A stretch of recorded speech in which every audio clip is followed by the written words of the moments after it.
Hi guys, ngayon naman pala guys, ang ulam natin ngayong hapunan ay ginataan naman to guys na tulingan, pero ang ilalagay ko guys, pechay, hindi siya talo. Siya guys, nahugasan ko na to. Habang nagkakape ako guys, tinanggalan ko na yung pinakadulo nitong ating pechay.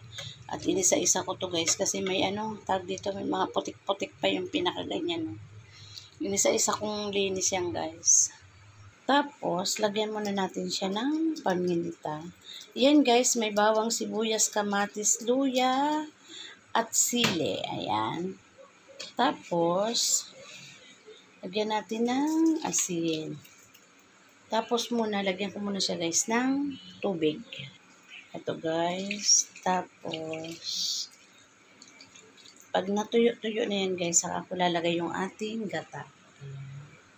At saka pala guys, susukaan ko pa yan mamaya. Takpan na natin siyang ating kawali. Ang aking mahiwagang kawali. Ayan siya guys. Ito na siya guys. Oh. Maya-maya, lalagyan ko yun ng suka. Tapos, saka natin ilalagay yung ating pechay. Ayan. Lagyan natin siya ng suka.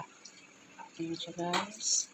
Tapos maya-maya, ilalagay ko na yung ating pechay. Tikman na natin kung okay na yung alat niya, guys. Dagdagan ko pa ng konting asin lang. Kaya na, nalagyan ko na siya ng konting asin, lalagay ko na yung ating pechay. Ayan na siya, guys. Natakpan na yung ating isda. Ilalagay ko na yung ating gata. Ayan na siya, guys. So, buo yung gata kasi galing itong freezer.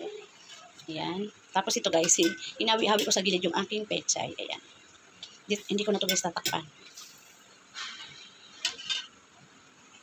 Ayan, luto na yung ating ginataan na tulingan na may pechay. Ayan, kain na po.